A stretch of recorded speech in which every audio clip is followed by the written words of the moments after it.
Do you think Donald Trump is racist? I do. I do. You do? And I'll tell you why. It's tough to say that somebody is not racist when they're doing all the racist things. You know, sometimes I feel like we need to invent like a racism Richter scale. Because racism in America is such a loaded word. It feels like people are more afraid of being called racist than actually being racist. Nobody wants to be called racist. No, people go, don't call me racist. I might do these things, but you don't call me racist. If Donald Trump chooses an advisor who has a platform that specifically caters to a movement that is neo-Nazi and white supremacist, then what do you call that? People go, I don't say the N-word, and I don't hang anybody, so I can't be racist. And I go, well, there's levels. Noah's uniquely suited to talk about racism, growing up biracial in apartheid South Africa.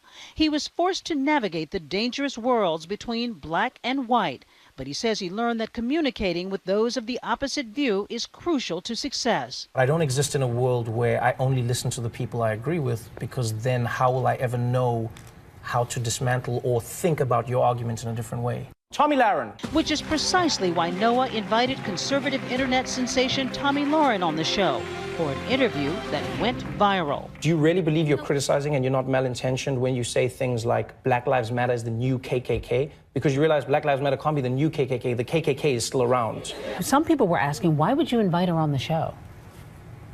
Because we invite everyone who's in the political sphere on the show. It's like, I don't agree with you on things, and I would like to challenge you, and I would like for you to challenge me. Noah knows all about challenges, which he explores in his painfully honest new book, Born a Crime. Different races being together was a crime, an official crime. There was an immorality act in the country. Let alone sleeping together. Exactly, that forbade that, and you could spend years in jail. And luckily, my parents were never caught, but my mom was caught for minor infractions regarding, relating to race, and she would spend time in jail, whether it be a week or a few weeks. Oftentimes, she'd have to pay a month's salary to get out. His journey has led him here to one of the most coveted jobs in comedy. Knowing where you've come from, such difficult times, do you sit here sometimes and go, wow? Every day. Sometimes you get caught up in, hashtag first world problems. You're in a world where people convince you of problems that aren't real. Every single night I sit at the desk, every single night I talk to the audience. I appreciate every single inch of this place. Each day begins just after 9 a.m. in the Daily Show morning writers meeting. Yeah, that's the one. That's the one. Nice thoughts. The staff presenting pitches for that night's show. I found one Facebook Live show where it's called The Wheel of Fugitives. Yes. And the cops spin the wheel and it lands on somebody's mugshot. Wait, the police are doing this? Yeah, the police are doing Wow. No, man. This idea culminates into a hilarious segment, later delivered by correspondent Hassan Minaj. Yes, this is so much fun! No, Hassan, I don't know how I feel about this. Like, we've got to take law enforcement seriously. Dude, loosen up. Tell me you weren't happy when the wheel didn't land on the black guy. And when you go out there, still, it's been more than a year now. Yes. Does it still feel exciting, scary, what? You never know. It's a different audience every day. It's different jokes every day. So there's always a possibility that anything could happen. This newfound fame, a stark contrast from Noah's tough childhood. So when you're writing a book, is it painful to go back over all of that, or is it cathartic? I think it's a combination of both. I think through the pain comes the catharsis. Writing stories about growing up in a home where we sometimes didn't have food is painful. Remembering stories of growing up in a home of domestic abuse, painful stories. One of the more painful ones involving his abusive stepfather and the terrifying day he shot Noah's mother, Patricia, in the head. Did you think you were going to lose her? I did. My mother was shot not just in the torso, but in the head. And a head shot is a head shot. You don't think a person's recovering. And miraculously, she came out on the other side with no permanent damage. It's something that my family has lived through and now we laugh about, and that's who we are as a family. Is that where your comic chops came from? Laughing at the pain? I think so, yeah. Laughter is a is an escape. I feel like laughter reminds you of your best self, your favorite self, your freest self. He turned that laughter into a career, becoming one of the most successful comics in South Africa. So Oprah flew down on her jet and she built the school. $50 million she spent. She was like, "You're not going to spank these kids, are you?" And the headmaster was like, "No, never. We beat them. But because it's Oprah's school, everybody's getting one. You're getting a beating. You're getting a His beating." stand-up eventually catching the eye of Jon Stewart. There was a lack of acknowledgement. There are many Americans who still live in a world where they don't even acknowledge the fact that African Americans are operating from a place of deep oppression. And if there is no system where we are working to reform people or trying to have a discussion, then that racism is not going to go anywhere. Earlier tonight at the White House, President Obama echoing the need for Americans to come together. I think it's important to give the incoming administration the space and to give the public clarity about what it is that they're trying to do. An improbable moment for that biracial boy born a crime all those years ago, seated across from the U.S. president, a biracial man himself. For Nightline, I'm Deborah Roberts in New York. Trevor Noah is so right. People are actually afraid of being called racist than doing racist things. That is so true, though, because there are a lot of people, right, that will be racist to people. You know, and what is racism? Racism is discriminating people based on their looks, based on their ethnicity, based on their gender, based on their tone of speech, based on the way they walk, just based on everything. No, there are a lot of people who see people and discriminate on people based on their accent, based on their gender, based on the way they walk, based on where they are from. You know, they do the racist things, but they don't want to be called racist. Because nobody want to do something shady and you see people calling them, "Hey, man, that thing you're doing, you're shady." I mean, people like to dwell in their, how can I put it? People like to dwell in their ways of life or in their ways of doing things, and they hate for people to correct them. You know, if somebody want to correct people, like, "No, no, no, no, no. Who are you to correct me?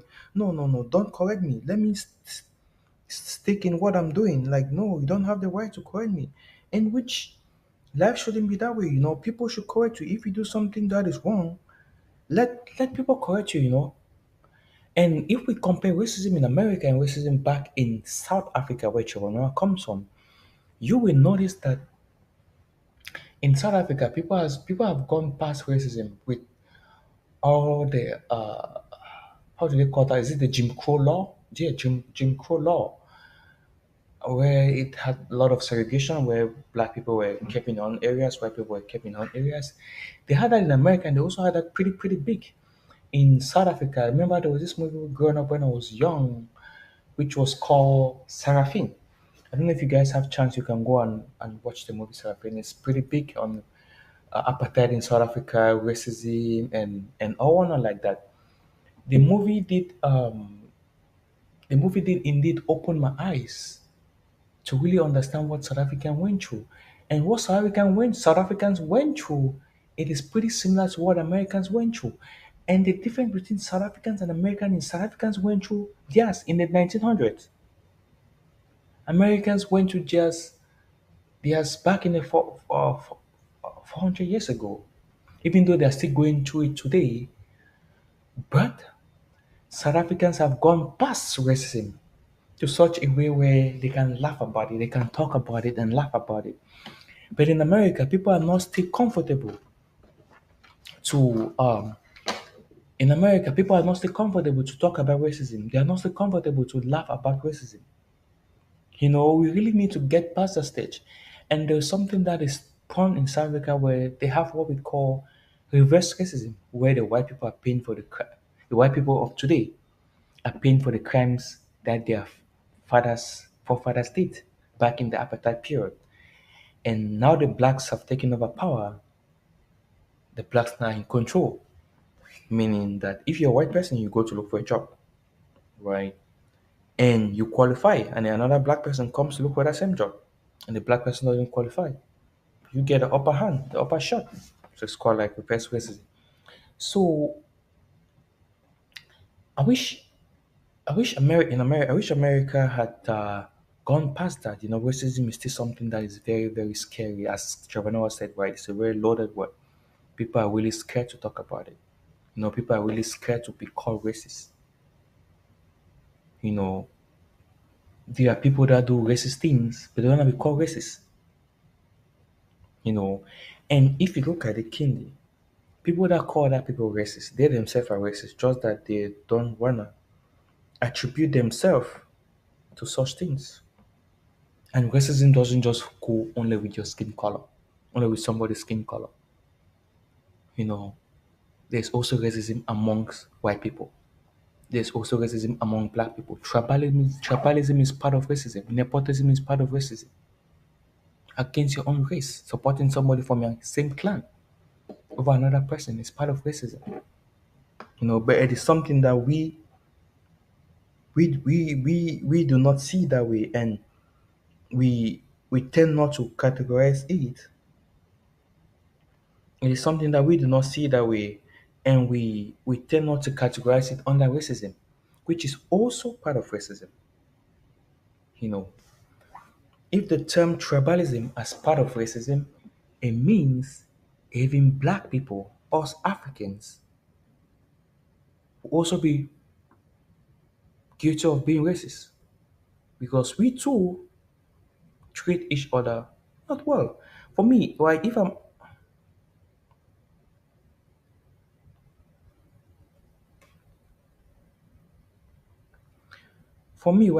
asked the definition of racism, I would say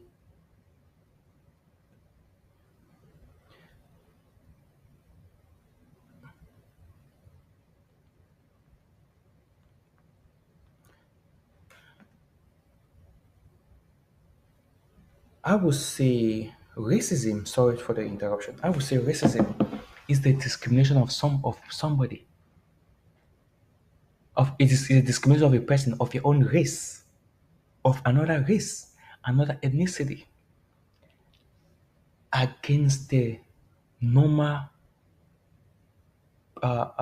opportunities, privileges, normal things of that nature provides. When you discriminate somebody against those things of your own race, of another race, that is termed as racism, which cut across skin color. It goes even across people of the same skin color. It cut across tribalism. It cut across nepotism.